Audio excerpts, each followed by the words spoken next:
Hello everyone, welcome to Sleepy Classes. I am Anshuman and in today's Ghatna Chakra series we are going to see 5 questions of Indian polity. तो आपको क्या करना है, इन 5 questions का अगर आपको maximum benefit उठाना है तो आप क्या करिए, पहले क्वेश्चंस को देखिए, फिर उसको अटेम्प्ट करिए, ठीक है, फिर जो है इसके आंसर को मैच करिए and then see the explanation. यहाँ पर जो 5 क्वेश्चंस होते हैं उसके हम लोग बहुत डिटेल्ड एक्सप्लेनेशन जो है वो यहाँ पर कोशिश करते हैं करने का, क्योंकि एक क्वेश्चन से आप मल्टीपल कंसेप्ट्स सीख सकते हैं। दूसरा क्या है, अभी आपको पता है हमारे चैनल पे स्लीपी क्लासेस गवर्नमेंट जॉब पर एक दूसरा इनिशिएटिव चल रहा है इंडियन कॉन्स्टिट्यूशन से रिलेटेड, जहाँ पर हम लोग आर्टिकल वाइज जो है वो पूरे कॉन्स्टिट्यूशन को कवर कर रहे हैं। उसमें हम लोग ऑलमोस्ट पार्ट 3 के एंड में आ चुके हैं, ठीक है। उसमें हमने राइट फ्रॉम आर्टिकल 12, 13 किया है, फिर हमने राइट टू इक्वालिटी, जो भी आपको 6 फंडामेंटल राइट्स हैं, और सारे राइट्स के विद इन जो आपको आर्टिकल्स हैं, जैसे कि राइट टू इक्वालिटी के अंदर आर्टिकल 14 है, आर्टिकल 15 है, आर्टिकल 16 है, आर्टिकल 17 है, आर्टिकल 18 है। ये सारे आर्टिकल्स को हम लोग आर्टिकल वाइज कवर किए हैं, क्योंकि स्टेट पीसीएस में आपको पता है बहुत ही आर्टिकल स्पेसिफिक क्वेश्चंस आपसे पूछ ले जाते हैं। थोड़ा सा डिफ्रेंशिएट करके आपको यूपीएससी की अगर आपने तैयारी कर रखी है और अगर आप अब जो है आप इंटरेस्टेड हैं स्टेट पीसीएस के एग्जाम में देने में, तो बस आपको अपना थोड़ा सा सब्जेक्ट वाइज, जैसे पॉलिटी में मैं बात कर रहा हूँ, तो आपको क्या है अपना थोड़ा सा तरीका बस चेंज करना पड़ेगा पढ़ने का। बाकी कंटेंट तो सेम रहता है, आपको पता है दोनों एग्जाम में कंटेंट ऑलमोस्ट सेम रहते हैं, लेकिन बस जैसे यहाँ पर आपका एम्फेसिस रहता है ऑन फैक्चुअल नॉलेज, तो आपको कॉन्स्टिट्यूशन में किस आर्टिकल में क्या दिया हुआ है ये आपको पता होना चाहिए, ठीक है। आज चलिए हम लोग सारे क्वेश्चंस जो है पॉलिटी से रिलेटेड हैं, और जो कंसेप्ट्स अगर आपने उस सीरीज में पढ़ा है, अगर आप उस सीरीज को फॉलो करते हैं तो डेफिनेटली यहाँ पर आपको यूज में आएगा। चलिए करते हैं स्टार्ट। फर्स्ट क्वेश्चन है आपका, the Supreme Court is bound to declare a law as invalid if it violates, ठीक है। यहाँ पर है सुप्रीम कोर्ट जो है उसको ये पावर है और वो बाउंडेड है कि वो एक लॉ को डिक्लेयर कर दे इनवैलिड या नल या वॉइड, जिसको हम लोग बोलते हैं, इफ इट वॉयलेट्स, अगर वो लॉ वॉयलेट करता है किसको, ठीक है। फर्स्ट आपका ऑप्शन है directive principles of state policy, जिसको हम लोग डीपीएसपी बोलते हैं। इसको हम लोग अभी जो है अपने पॉलिटी वाले सीरीज में जस्ट पहुंचने वाले हैं, क्योंकि आपको पता है पार्ट 4 में जो है आपका डीपीएसपी है, तो उसको हम लोग वहां पे बहुत अच्छे से कवर करने वाले हैं, ठीक है। चलिए उसको देखेंगे आगे। सेकंड है आपका स्टेटमेंट क्या, that is fundamental right, and third is fundamental duties. तो सुप्रीम कोर्ट जो है वो किसी भी लॉ को नल या वॉइड, ठीक है, डिक्लेयर कर सकता है या इनवैलिड डिक्लेयर कर सकता है अगर वो लॉ जो है वो वॉयलेट करे डीपीएसपी, फंडामेंटल राइट या फंडामेंटल ड्यूटीज। तो आपको बताना है सही क्या है इसका सही। इसमें यहाँ पर आपको ऑप्शंस क्या दिए हुए हैं, select the correct answer using code given below. For A है आपका 1 and 2 only, B is 2 only, C is 1 and 3 only, and D 1, 2 and 3, मतलब तीनों का अगर वॉयलेशन होता है तो सुप्रीम कोर्ट किसी भी लॉ को जो है वो नल या वॉइड डिक्लेयर कर सकता है, ठीक है। तो आपको सही ऑप्शन बताना है इसका क्या है। इसका सही ऑप्शन है आर्टिकल 2 ओनली। हमने क्लियरली डिफरेंशिएट करके पढ़ा है कि DPSP and fundamental duties are, यहां पर वर्ड याद रखिए, आर नॉट जस्टिशिएबल। अब जस्टिशिएबल का मतलब क्या हुआ कि अगर इनका वॉयलेशन होता है सरकार के द्वारा, ठीक है, और इवन फंडामेंटल ड्यूटीज तो आपको पता है सिटीजन का एक तरह से ड्यूटी है टुवर्ड्स नेशन। तो जैसे अगर डीपीएसपी की बात करें हम लोग, तो डीपीएसपी क्या है, नॉट जस्टिशिएबल है। इसका मतलब क्या है कि जो डीपीएसपी में जो प्रिंसिपल्स दिए हुए हैं आपको, जो डायरेक्टिव्स दिए हुए हैं, अगर सरकार उसको फॉलो नहीं करती है तो ऐसा नहीं है कि आप सुप्रीम कोर्ट पहुंच जाएंगे, ठीक है, और वहां बोलेंगे कि ये भी जो भी गवर्नमेंट ने ये लॉ बनाया है या ये ऑर्डर पास किया है ये डीपीएसपी को वॉयलेट करता है, ठीक है। तो as a matter of right आप जो है सुप्रीम कोर्ट नहीं जा सकते हैं, क्योंकि ये जो डीपीएसपी है it is not a right. ये सिर्फ एक क्या है, हर जगह अगर आप सुनेंगे तो डीपीएसपी जो है उसके लिए वर्ड याद रखिए, is a guiding principal. Guiding principal मतलब क्या हुआ कि सरकार को इस तरह से काम करना चाहिए वर्ड इंपॉर्टेंट है, ठीक है। अगर वो नहीं करती है तो उस केस में आप जो है सुप्रीम कोर्ट जाके जो है ऐसा नहीं कर सकते हैं कि सरकार को बोलें कि डीपीएसपी वो जो है वो फॉलो करें, ठीक है। तो यहां पर बहुत इंपॉर्टेंट हो जाता है नॉट जस्टिसिएबल। तीसरा जो है दैट इज फंडामेंटल ड्यूटीज। आपको पता है इसके जब इसको लागू किया जा रहा था अमेंडमेंट के थ्रू, तो ये बात डिबेट हुआ था कि अगर कोई सिटीजन फंडामेंटल ड्यूटी फॉलो नहीं करता है तो उस केस में उसको कुछ पनिशमेंट देना चाहिए या फिर उसको लॉ से जो है कुछ बाइंडेड रहना चाहिए। लेकिन इस पर भी जो है हमारे जो लेजिस्लेटर्स ने उन्होंने डिसाइड किया कि ये सही नहीं रहेगा। तो फंडामेंटल ड्यूटीज को भी क्या है आपको एक तरह से टुवर्ड्स नेशन जो है वो देना पड़ेगा, लेकिन again this is not justiciable, ठीक है। इसके अगेंस्ट जो है आपके अगेंस्ट कुछ एक्शन नहीं लिया जा सकता अगर आप नहीं करते हैं तो, ठीक है। तो this is again not bounded by law. अब यहां पर बात आती है fundamental duty, sorry fundamental right की। तो आपको पता है पार्ट 3 जब हम लोग पढ़े थे, पार्ट 3 ऑफ इंडियन कॉन्स्टिट्यूशन, तो हमने सबसे ही पहले पढ़ा था article 12 and then article 13। Article 13 किसके बारे में था आपको पता है, यहां पर पढ़ लेते हैं। देखिए आर्टिकल 13 क्लॉज 1 में क्या दिया हुआ है, all laws in force in the territory of India immediately before the commencement of this constitution in so far as they are inconsistent with the provisions of this part, basically part 3 का बात हो रहा है, shall to the extent of such inconsistency be void, ठीक है। यानी कोई law जो है, अगर कोई लॉ है, अगर वो पार्ट 3 में दिए गए जितने भी फंडामेंटल राइट्स हैं उसको वायलेट करते हैं, तो वो जो आपके जो लॉ हैं वो क्या होंगे, नल एंड वॉइड। और ये कौन डिक्लेयर करेगा, सुप्रीम कोर्ट, किसके थ्रू, जिसको पावर मिला हुआ है जुडिशियल रिव्यू, जिसको हम लोग बोलते हैं कि किसी भी लॉ को सुप्रीम कोर्ट जो है वो रिव्यू कर सकता है कि क्या ये किसी फंडामेंटल राइट को वायलेट कर रहा है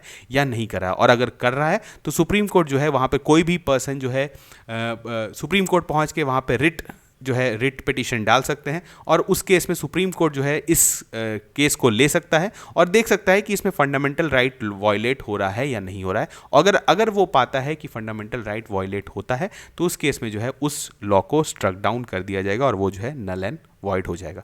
तो यहां पर क्या है, जस्टिशिएबल कौन है, अगर इसका वायलेशन होगा तो लॉ जो है वो नल एंड वॉइड हो जाएगा, लेकिन इसका वायलेशन होता है और इसका वायलेशन होता है तो उस केस में जो है आप, ऐसा नहीं है कि सुप्रीम कोर्ट उस लॉ को नल एंड वॉइड डिक्लेयर कर दे, ठीक है। चलिए बढ़ते हैं, बहुत बेसिक सा क्वेश्चन था लेकिन अगेन आपसे काफी कंसेप्ट इसमें चेक हो गए। Indian constitution employees the expression proclamation of emergency. यहां पर ध्यान दीजिए कि इंडियन कॉन्स्टिट्यूशन में जो यूज्ड वर्ड है प्रोक्लेमेशन ऑफ इमरजेंसी, ये किस तरह के इमरजेंसी को डिनोट करता है, ठीक है। Again this is a static question. अगर जो है आपने अभी हम लोग को, क्योंकि हमने पढ़ा नहीं है अभी इमरजेंसी, ठीक है, जो हमारा जो सीरीज चल रहा है वो कंटिन्यू होगा, तो जब हम लोग इमरजेंसी वाले सेक्शन में पढ़ेंगे तो वहाँ पर हम लोग बहुत अच्छे से देखेंगे कि एग्जैक्टली कॉन्स्टिट्यूशन में दिया हुआ क्या है। लेकिन अगर आपने पढ़ रखा है तो इस क्वेश्चन का आप आंसर करिए कि इंडियन कॉन्स्टिट्यूशन जो है इंप्लॉय करता है एक्सप्रेशन प्रोक्लेमेशन ऑफ इमरजेंसी किसके लिए, ठीक है। फर्स्ट है आपका प्रेसिडेंट्स रूल, ठीक है, second is national emergency, third is financial emergency and D is national emergency and president, मतलब दोनों के लिए जो है वो आपका प्रोक्लेमेशन ऑफ इमरजेंसी जो है वो यूज हुआ है कॉन्स्टिट्यूशन में, ठीक है। तो इसका सही ऑप्शन क्या है, इसका सही ऑप्शन है सिर्फ और सिर्फ नेशनल इमरजेंसी। देखिए आर्टिकल 352 को अगर आप पढ़ेंगे, ठीक है, तो यहां पर दिया हुआ है कि the constitution employees the explanation proclamation of emergency in case of only national emergency, ठीक है। नेशनल इमरजेंसी जो होता है, जिसमें हमको पता है दो तरीके का होता है, ठीक है, इसको हमने एक इंटरनल और एक्सटर्नल हो गया है। एक्सटर्नल के केस में क्या होता है आपको पता है, वॉर या एक्सटर्नल एग्रेशन, और इंटरनल में हमने जो सेकेंड टाइप ऑफ जो नेशनल इमरजेंसी है दैट इज इंटरनल डिस्टर्बेंस, जिसको हम लोग ने बाकी जो है फिर इसको अमेंडमेंट करके जो है चेंज कर दिया गया था कि अगर आर्म्ड रिबेलियन होता है तो उस केस में नेशनल इमरजेंसी लगाया जाता है, ठीक है। तो इस केस में जो है सिर्फ और सिर्फ आपका प्रोक्लेमेशन ऑफ इमरजेंसी या जो वर्ड इमरजेंसी है वो किस में यूज हुआ है, आपके नेशनल इमरजेंसी में, ठीक है। लेकिन जो प्रेसिडेंशियल इमरजेंसी लगता है, ठीक है, ये जिसको हम लोग प्रेसिडेंट्स रूल बोलते हैं, इसको हम लोग जनरली कॉन्स्टिट्यूशनल इमरजेंसी भी बोलते हैं। यहां पर ध्यान रखिए कि जो प्रेसिडेंट रूल होता है, जो कि आपके आर्टिकल 356 के थ्रू होता है, इसमें जो प्रेसिडेंट रूल लगाया जाता है किसी स्टेट में, इसको हम लोग कॉन्स्टिट्यूशनल इमरजेंसी भी बोलते हैं। इसको कॉन्स्टिट्यूशनल इमरजेंसी क्यों बोलते हैं, क्योंकि पता है आपको ये जो है ये एक्सट्रीम कंडीशन, इस तरह का चीज कब लिया जाता है, जब आपका ब्रेकडाउन ऑफ कॉन्स्टिट्यूशन हो जाता है, ठीक है। आपको पता है कि जब स्टेट जो है वो सेंटर के दिए गए डायरेक्शन के अनुसार काम नहीं करता है तो उस केस में प्रेसिडेंट को ये पावर मिलता है कि वो जो है, जो आपका जो नॉर्मल सिस्टम है, जो फेडरल सिस्टम है, उसको चेंज करके प्रेसिडेंशियल सिस्टम लगा दिया जाए। और आपको पता है प्रेसिडेंट रूल लगने के बाद बहुत सारे चेंजेस होते हैं, आपके जो स्टेट के गवर्नमेंट हैं उनको जो है सस्पेंड कर दिया जाता है, ठीक है, और भी बहुत सारे चेंजेस होता है। जब हम लोग इमरजेंसी पढ़ेंगे तो वो पढ़ेंगे, लेकिन अगर बात हो कि प्रोक्लेमेशन ऑफ इमरजेंसी ये किसके लिए यूज होता है, सिर्फ और सिर्फ नेशनल इमरजेंसी, ठीक है। इवन प्रेसिडेंट रूल जब आप पढ़ेंगे तो वहां पर इमरजेंसी जैसा कोई वर्ड है ही नहीं, ठीक है, वो उसको हम लोग डायरेक्टली प्रेसिडेंट रूल बोल देते हैं, ठीक है। And also not used in financial emergency, ठीक है। तो proclamation of emergency is only use for national emergency, जो कि है किसके वजह से होता है, वॉर, एक्सटर्नल एग्रेशन, और अगर इंटरनली होता है तो उसको हम लोग चेंज करके अब क्या कर दिए हैं, आर्म्ड रिबेलियन, ठीक है। चलिए बढ़ते हैं आगे। Which of the following is correct with reference to rights guaranteed under the right to freedom of religion. अभी अगेन जिन्होंने भी वो लेक्चर देखा है, अभी अगर आपने नहीं देखा है, इस घटना चक्र के लेक्चर को देखने के बाद आप जो है जो रीसेंट वाला जो अभी हमारा जो है उसको लिंक में भी डाल देंगे, ठीक है, उसके कमेंट सेक्शन में भी लिंक पोस्ट कर देंगे। उस लेक्चर को आप देखेंगे तो वहाँ पे राइट टू रिलीजन को हमने बहुत अच्छे से पढ़ा है, जिसके अंदर आपका क्या आता है, आर्टिकल 25, 26, 27 एंड 28, ठीक है। 25 आपको पता है बेसिकली पर्सनल रिलीजियस राइट्स हैं। 27 क्या है आपका कि साथ में अगर आपको क्यूमुलेटिव रिलीजियस राइट या वहाँ पे रिलीजियस डिनोमिनेशंस क्या होता है, उनको क्या राइट मिलती है, इसको आर्टिकल 26 जो है वो करता है। 27 आपको पता है, आपको यहाँ पर हमने देखा था कि अगर कोई टैक्सेशन है, टैक्सेशन जो है उससे आपको बचाता है फॉर रिलीजियस पर्पसेस, ठीक है। और 28 में क्या था, हमने पढ़ा था कि रिलीजियस इंस्ट्रक्शंस के बारे में, रिलीजियस किसी स्कूल में, किसी एजुकेशनल ऑर्गेनाइजेशन में आप किस तरह के ऑर्गेनाइजेशन में जो है रिलीजियस इंस्ट्रक्शंस फॉलो करना पड़ेगा, या किस में वॉलेंट्री है या किस में बिल्कुल ही अलाउड नहीं है। ये सारे चीज़ जो है हमने उस लेक्चर में पढ़ा है। अगर आपको नहीं पता है तो आप वो जाके लेक्चर जरूर देखें। चलिए अब हम लोग यहाँ पर आते हैं बैक टू क्वेश्चन। तो यहाँ पर क्या दिया हुआ है, which of the following is correct with reference to rights guaranteed under the right to freedom of religion. आपका फर्स्ट क्या है, it includes right not to follow any religion, ठीक है। ये जो है आपका जो right to freedom of religion है, जो 25 से लेकर 28 तक, ये गारंटी करता है कि आप किसी भी तरह के रिलीजन को नहीं फॉलो करेंगे, वो भी आपको एक तरह का राइट है, ठीक है। बी क्या है, it subjects to limitation in order to protect public order और मोरालिटी एंड हेल्थ, ठीक है। C is it also includes persuading people to convert from one religion to another, and D is it provides for absolute protection from government interference in religious matters. तो आपको बताना है कौन कौन से जो है इसमें से सही है। आपका फर्स्ट है बी एंड सी, ठीक है, B and C. Second is A B and C, third is C and D is all of them, मतलब सारे स्टेटमेंट सही है। तो आपको कौन कौन से राइट्स जो है free right to freedom of religion के अंदर मिलते हैं, तो यहाँ पे इसका सही ऑप्शन क्या होगा, इसका सही ऑप्शन है ए बी एंड सी, ठीक है। It includes right not to follow any religion. चलिए इसको एक एक स्टेटमेंट को एक एक करके जो है एक्सप्लेन करते हैं। यहाँ पर दिया हुआ है it gives right not to follow an religion. अगर आपको आर्टिकल 25 याद है, ठीक है, तो आर्टिकल 25 क्या गारंटी करता है आपको, यहाँ पर 3 वर्ड होते हैं, आपको याद रखना चाहिए, कॉन्शियंस, प्रोफेस, ठीक है, प्रैक्टिस एंड प्रोपागेट। ये 4 एक तरह से आप बोल सकते हैं पर्सनल रिलीजियस राइट्स आपको मिलते हैं। अब जो है यहाँ पे कॉन्शियंस का बात आता है। कॉन्शियंस का क्या मतलब हुआ कि अगर आपका कॉन्शियंस अलाउ करता है कि आप किसी भी गवर्नमेंट से, मतलब सॉरी गवर्नमेंट नहीं, किसी भी रिलीजन से अगर आप अपने आप को कनेक्ट नहीं कर पाते हैं, ठीक है, अगर आप बिल्कुल ही रिलीजन में नहीं मानते हैं, तो आपको ये भी राइट मिला गया है कि आपको फ्रीडम है कि आप किसी भी रिलीजन को फॉलो नहीं करें, ठीक है। तो ये भी आपको कौन गारंटी करता है, आर्टिकल 25। किसी रिलीजन को फॉलो करना है तो आप कर सकते हैं, अगर नहीं भी करना है तो वो भी राइट आपको आर्टिकल 25 प्रोवाइड करता है। उसके बाद क्या है, देखिए, it subjects to limitation in order to, again आपको पता है हर जगह हर मैक्सिमम फंडामेंटल राइट में रीजनेबल रेस्ट्रिक्शंस होते हैं। रीजनेबल रेस्ट्रिक्शंस मतलब क्या हुआ कि आपको ये राइट्स मिल रहे हैं, लेकिन अगर ये राइट सर्टेन चीज़ों को अगर परेशान करते हैं, जैसे कि उसमें से एक है प्रोटेक्ट, अगर वो पब्लिक ऑर्डर आप खराब कर रहे हैं अपने रिलीजन के वजह से। जैसे एग्जांपल आपको बताते हैं कि अगर आपने कुछ ऐसा कर रखा है, अगर आपका कोई रिलीजियस फेस्टिवल होता है जिसके वजह से हो सकता है कि मैक्सिमम कुछ पब्लिक यूटिलिटी की चीज़ जो है वो डिस्ट्रॉय हो जाए, या फिर उनका जो है केओस क्रिएट हो जाए, तो उस केस में सरकार आप पे जो है वो रोक लगा सकती है कि ये काम आप नहीं करेंगे क्योंकि इसे पब्लिक ऑर्डर जो है वो बिगड़ रहा है, ठीक है। ऐसे में सरकार मैक्सिमम केस में जो है कोशिश करती है कि आपको रिलीजियस फ्रीडम मिले, लेकिन पब्लिक ऑर्डर भी साथ में सही रहे। आपको पता है, जैसे आपको पता है दुर्गा पूजा में पंडाल लगते हैं, तो अगेन वो भी एक तरह से आप सोच रहे हैं कि या फिर जो है नमाज के समय जो है कहीं पर जाम लग जाता है, तो ये सारे चीज़ जो है आपके पब्लिक ऑर्डर को डिस्टर्ब करते हैं, लेकिन उस तरह से डिस्टर्ब नहीं करते हैं। तो यहाँ पर क्या होता है कि आपको पुलिस या एडमिनिस्ट्रेशन जो है वो अलाउ करता है, लेकिन अगर आप सर्टेन एक्सट्रीम्स पे चले जाएं, ठीक है, और फिर वहाँ पर आप पब्लिक ऑर्डर को डिस्टर्ब करें, तो फिर जो है आप पे रीजनेबल रेस्ट्रिक्शंस लगाए जाते हैं। उसके बाद देखिए मोरालिटी क्या है, मोरालिटी से बात होती है कि अगर आप कुछ ऐसा रिलीजियस प्रैक्टिसेस जैसे सती था, ठीक है, या फिर बाकी आप किसी ऐसे रिलीजियस प्रैक्टिस को करते हैं जो कि मोरालिटी को हैम्पर करता है। अब यहाँ पे मोरालिटी क्या है, यहाँ पर आपका पर्सनल मोरालिटी नहीं है, ये बात हो रही है कॉन्स्टिट्यूशनल मोरालिटी की। अगर आप किसी कॉन्स्टिट्यूशनल मोरालिटी को वायलेट कर रहे हैं तो अगेन आपका जो है right to freedom of religion को रेस्ट्रिक्ट किया जा सकता है। ठीक है, तो ये सारे चीज जो है आपको यहां पर मिलते हैं। उसके बाद क्या है, it also includes persuading people to convert from one religion to another. यहां पर अगर आप देखेंगे आर्टिकल 25 के अंदर आपको क्या मिला है, conscience, profess, practice and propagate. ये जो वर्ड है ये बहुत इंपॉर्टेंट है, इसी कारण हमने आर्टिकल्स पढ़ा है। प्रोपागेट का मतलब क्या होता है कि अगर आप अपने रिलीजन को प्रोपगेट कर रहे हैं, जैसे आपका कोई रिलीजन है, आपको काफ़ी अच्छा लगता है और आप उसको चाहते हैं कि दुनिया भर में उसको फैलाया जाए, तो आप उसको थ्रू डिफरेंट मीडियम्स, ठीक है, सेमिनार्स करके, टीवी पर उसको, टीवी में प्रोग्राम्स लाके डिफरेंट कर सकते हैं।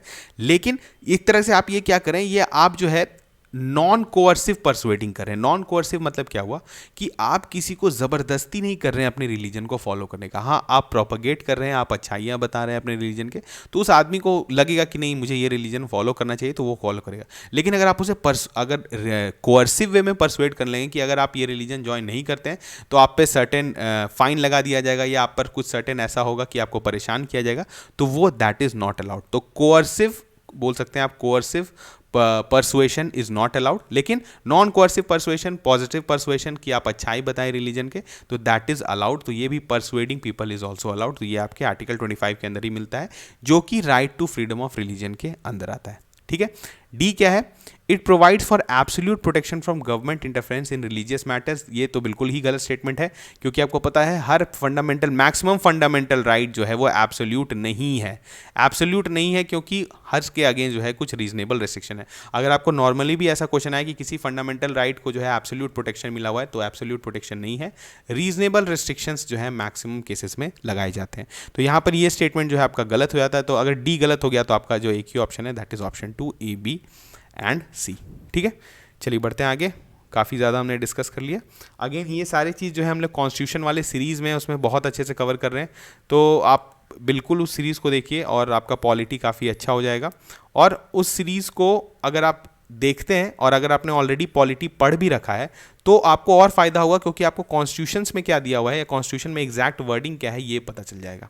ठीक है, चलिए अब ये वाला जो क्वेश्चन है, again this is related to article 21A। जब हमने पढ़ा था राइट टू एजुकेशन के बारे में, वहां पर हमने इसको बहुत अच्छे से डील किया था। तो अब आपको बताना है, ये जो क्वेश्चन है आपका, सॉरी इसका जो है आंसर यहां पर दे दिया गया है।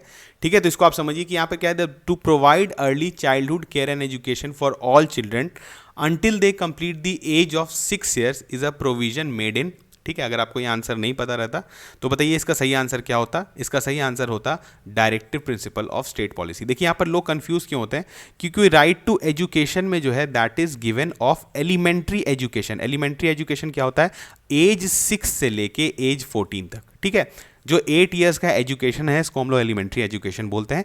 लेकिन जो अर्ली, जो 6 साल से पहले वाले बच्चों को जो एजुकेशन देते हैं उसको हम लोग बोलते हैं early childhood care and education, जिसको ECE भी बहुत जगह बोला था, अर्ली चाइल्डहुड एजुकेशन। ठीक है, तो ये चीज़ जो है ये कहाँ है आपके दिए हुए हैं, ये दिए हुए हैं directive principle of state policy. मतलब अगेन अभी हमने जस्ट पढ़ा कि आप DPSP और फंडामेंटल राइट में डिफरेंस क्या होता है। चलिए देख लेते हैं। देखिए राइट टू एजुकेशन जो है आर्टिकल 21A में दिया हुआ है। ठीक है, इसमें जो है फ्री एंड कंपलसरी एजुकेशन बच्चों को देना है ऑफ एज ग्रुप 6 to 14। ठीक है, अब यहां पर ये क्या है, जब ये फंडामेंटल राइट बन गया तो ये जो 6 to 14 का जो एज ग्रुप है बच्चों का, इसमें एजुकेशन देने का जो है वो क्या हो गया, कंपल्शन हो गया गवर्नमेंट को। अगर गवर्नमेंट जो है इस एज ग्रुप के चिल्ड्रन को अगर education, free and compulsory education नहीं प्रोवाइड कर रही है, तो एक तरह से वो फंडामेंटल राइट वायलेट कर रहा है। और फंडामेंटल राइट जैसे वायलेट होगा, आपको पता है क्या होगा, फिर आप रिट इशू करवा सकते हैं अंडर आर्टिकल 32। ठीक है, तो this is a matter of right. अब होता क्या है, जब DPSP में हम लोग आते हैं तो DPSP में क्या है, उसमें आपको पता है किस आर्टिकल में दिया हुआ है, ये आप बताइए। कि वहाँ पर दिया हुआ है कि जो 6 साल से कम उम्र के जो बच्चे हैं उनका जो है ख्याल सरकार को रखना है, सरकार को रखना है। लेकिन ये फंडामेंटल राइट नहीं मिला हुआ है, ये एज अ फंडामेंटल राइट नहीं है, ये सरकार को करना चाहिए और सरकार करती भी है। ठीक है, सरकार जो है अर्ली चाइल्डहुड एजुकेशन के लिए बहुत सारा प्रोग्राम चलाती है। लेकिन अगर कहीं पर ऐसा नहीं हो तो आप as a matter of right जो है वो क्लेम नहीं कर सकते हैं। ठीक है। तो this is DPSP and this is fundamental right, ये आपको क्लियर कट जो है वो यहाँ पर पता चल गया। तो यहाँ पर जो दिया हुआ है कि जो अर्ली चाइल्डहुड एजुकेशन है वो कहाँ दिया हुआ है, डीपीएसपी में। अब देखिए ये जो स्लाइड है ये हमने जो लेक्चर में देखा है उसमें हमने अच्छे से पढ़ा था कि 86th कॉन्स्टिट्यूशनल अमेंडमेंट एक्ट 2002 में के वजह से बहुत इंपॉर्टेंट चेंजेस आया हमें हमारे कॉन्स्टिट्यूशन में। क्या चेंज आया, आर्टिकल 21A को हमारे कॉन्स्टिट्यूशन में डाला गया। आर्टिकल 21A क्या बोलता है, the state shall provide free and compulsory education to all children of age 6 to 14 years. ठीक है, तो ये बताया गया फंडामेंटल राइट के अंदर कि 6 to 14 तो आपके पास ऑप्शन ही नहीं है, आपको पढ़ाना ही पड़ेगा सरकार को। और ये जो है सिटीजन्स क्लेम कर सकते हैं या नॉर्मल पीपल भी क्लेम कर सकते हैं, सबके लिए अवेलेबल है क्योंकि आर्टिकल 21 है। तो आप जो है right to education, free education सरकार को देना पड़ेगा। ठीक है, लेकिन आपको पता है इससे पहले जो है ये सारा चीज़ जो है एजुकेशन के बारे में दिया हुआ था डीपीएसपी में।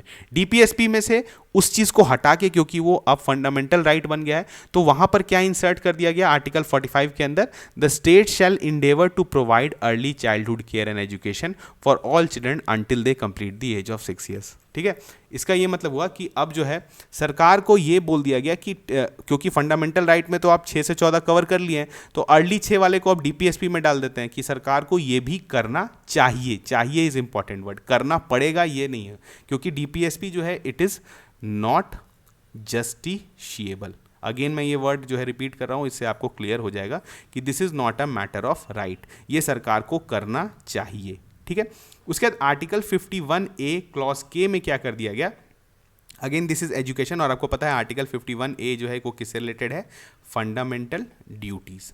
तो एजुकेशन राइट भी बन गया, डीपीएसपी भी बन गया, और ड्यूटी में भी कुछ एजुकेशन के बारे में डाल दिया गया। क्या कि हु इज अ पेरेंट और गार्जियन, अगर कोई पेरेंट है बच्चे के, ठीक है, और गार्जियन है, तो उनको प्रोवाइड करना है opportunity for education to his child as the case may be ward between age two 6 to 14 years. अब देखिए क्या है, सरकार का काम क्या है, सरकार का काम क्या है, उसको फंडामेंटल राइट के अंदर सरकार को ये ड्यूटी मिल गया है कि 6 से 14 साल के बच्चों को आपको पढ़ाना है, कंपलसरी पढ़ाना है और फ्री पढ़ाना है। अब ये तो पढ़ाना, ये सरकार को लोड मिल गया, लेकिन यहाँ पर पेरेंट्स को जो कि बेसिकली जो बच्चों के साथ मैक्सिमम टाइम पे रहते हैं, पेरेंट और गार्जियन, उनको ये फंडामेंटल ड्यूटी दिया गया है कि आपको अपने बच्चों को स्कूल भेजना है और उनको कंड्यूसिव इन्वायरमेंट देना है कि वो अच्छे से पढ़ पाएँ। ठीक है, अगेन ये एक तरह से क्या है, ड्यूटी सिर्फ बोला गया है कि आपको ऐसा करना है, लेकिन अगर कोई नहीं करता है उस केस में तो ऐसा नहीं है कि उनको लेके जो है हम लोग कोर्ट पहुंच जाएंगे, again this is not justiciable. तो ये जो है इंपॉर्टेंट है, आप समझिए फंडामेंटल राइट जो है वो बहुत डिफरेंट है बाकियों से। ठीक है, बाकी directive principle that is directive to the government, और फंडामेंटल ड्यूटी क्या है, एक तरह से आप बोल सकते हैं डायरेक्टिव है। ठीक है, इंस्ट्रक्शंस है किसको, हमारे सिटीजन्स को। ठीक है, तो ये जो है कंसेप्ट आपने देखा। चलिए लास्ट क्वेश्चन है, बहुत ही सिंपल क्वेश्चन है, बेसिक क्वेश्चन जल्दी से देखते हैं। Which of the following considered as the heart and soul of the constitution by doctor BR Ambedkar. तो आपको बताना है कि इसमें से कौन सा जो राइट है उसको heart and soul of Indian constitution बोला गया है। ये क्वेश्चन आप बहुत बार देख भी चुके होंगे। जल्दी से आपको बताना है, right to life and personal liberty जो कि है कौन सा आर्टिकल, चलिए जल्दी जल्दी बताइए, आर्टिकल 21। राइट टू इक्वालिटी कौन सा है, आर्टिकल 14 से लेके article 18। Right to freedom of religion is article 25 से लेके 28, and right to constitutional liberty is article 32। ठीक है, तो आपको बताना है इसमें से कौन से जो है heart and soul of the constitution है। तो आपको बताना है सही ऑप्शन क्या है, इसका सही ऑप्शन है right to constitutional remedies article 32। अब देखिए क्यों है, सिंपल सा चीज़ है, कंसेप्ट समझ लेते हैं। आपको पार्ट 3 में फंडामेंटल राइट्स दिए हुए हैं, ठीक है, कि सरकार जो है आपसे ये सारे चीज़ जो है वो नहीं छीन सकता है।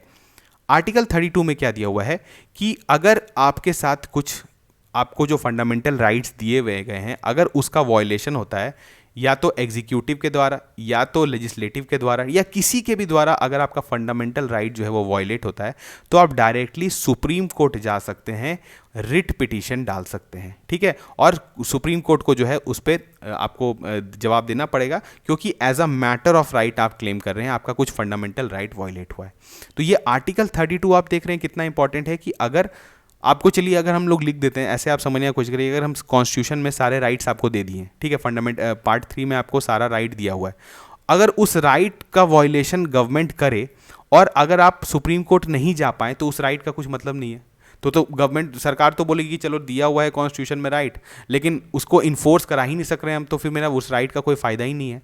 तो इसी कारण आर्टिकल 32 जो है आप बोल सकते हैं बाकी जितने भी फंडामेंटल राइट हैं उसके लिए एक तरह से हार्ट एंड सोल की तरह काम करता है। मतलब ये अगर नहीं है तो ये सारे फंडामेंटल राइट सिर्फ आपको क्या है, एक डॉक्यूमेंट है, कॉन्स्टिट्यूशन पे दिया हुआ है, और उसको मानना है या नहीं मानना सरकार को कोई कुछ नहीं कर सकता है। लेकिन जैसे ही आपको आर्टिकल 32 के अंदर पावर मिलता है कि आप सुप्रीम कोर्ट जा सकते हैं, तो बस सारे राइट्स जो है आपके फिर से लागू हो जाते हैं, और जो है आप उससे वो जो है कोई छीन नहीं सकता, और अगर छीनता है तो आप सुप्रीम कोर्ट जा सकते हैं। ठीक है, तो कॉन्स्टिट्यूशनल रेमेडीज़ बहुत इंपॉर्टेंट है। अगेन हम लोग जो है पहुंचने वाले हैं, बस हमारा जो सीरीज चल रहा है उसमें हम लोग यहीं पर पहुंचने वाले हैं, इसको हम लोग अच्छे से देखेंगे। तो यहाँ पर हमने देखा 5 क्वेश्चंस जो कि आपको काफ़ी डिटेल्ड एक्सप्लेनेशन हमने किया। इससे ज़्यादा डिटेल एक्सप्लेनेशन आपको ज़रूरत है भी नहीं, ठीक है, और आपको शायद मिलेगा भी नहीं, ठीक है। तो इसीलिए आप इस सीरीज़ को फॉलो करें, और जो पॉलिटी का भी सीरीज़ है उसको फॉलो। इसके अलावा हमारे चैनल पे आपको पता है बहुत सारे इंपॉर्टेंट इनिशिएटिव्स हैं जो कि आपके लिए यूज़फुल हो सकते हैं, ठीक है। जैसे उसमें से आप एक एग्जांपल ले सकते हैं, जैसे हिस्ट्री का जो हमारा प्लेलिस्ट है दैट इज़ वेरी इंपॉर्टेंट, और अंकित सर के द्वारा पढ़ाया गया है, ये इसमें बहुत ही इंटरटेनिंग भी है। तो अगर आप मॉडर्न हिस्ट्री पढ़ना चाहते हैं और एंशिएंट भी, तो आप जो है इस प्लेलिस्ट को फॉलो कर सकते हैं। इसके अलावा क्या है आपको पता है, इकोनॉमी फॉर ऑल करके एक प्लेलिस्ट बना हुआ है, ये भी बहुत ही इंपॉर्टेंट है। इसमें कुछ बेसिक कंसेप्ट्स ऑफ इकोनॉमी जैसे जीडीपी, बैलेंस ऑफ पेमेंट, ठीक है, मेरे ही द्वारा पढ़ाया गया है, उसको भी आप देख सकते हैं। This is very important, again GDP, balance of payment, और वहाँ पर जो है हमने बॉन्ड जो फाइनेंशियल मार्केट होता है उसके बारे में पढ़ा है, इन्फ्लेशन के बारे में पढ़ा है। तो बहुत सारी चीज़ हमने पढ़ रखा है। अगर आपके पास फ्री टाइम है तो आप इस सीरीज़ को भी देख सकते हैं। इसके अलावा आपको पता है हमारे यहाँ एनसीईआरटी सीरीज़ भी है। एनसीईआरटी सीरीज़ क्या है, जैसे ज्योग्राफी का सीरीज़ है, ठीक है, और भी इंपॉर्टेंट एनसीईआरटी सीरीज़ जो है वो बनाए गए हैं, तो उसको भी आप एक बार चेकआउट कर सकते हैं। और इसके अलावा लास्ट में है क्वांट फॉर ऑल, ठीक है, ये जो है अगेन अ सेक्शन है जो कि बहुत यूज़फुल रहा है, क्योंकि अब धीरे धीरे आपको पता है स्टेट पीसीएस में भी क्वांट का इंपॉर्टेंस बढ़ता जा रहा है, क्योंकि वहाँ पे भी सीसैट जैसा ऑलमोस्ट होते चला जा रहा है। तो ये वाला सेक्शन जो है स्टेट पीसीएस के लिए काफ़ी इंपॉर्टेंट है, ठीक है, क्योंकि सीसैट के लिए जो है हमारा इनिशिएटिव जो है मेन चैनल पे चलता है, आपको पता है सीसैट प्रैक्टिस सीरीज आता है हर संडे को, तो वो उसको आप सीसैट के लिए फॉलो कर सकते हैं। लेकिन क्वांट फॉर ऑल जो है अगर आप स्टेट पीसीएस की तैयारी कर रहे हैं तो उसको जो है आप डेफिनेटली चेकआउट कर सकते हैं, ठीक है। तो चलिए मिलते हैं नेक्स्ट लेक्चर में, तब तक थैंक यू।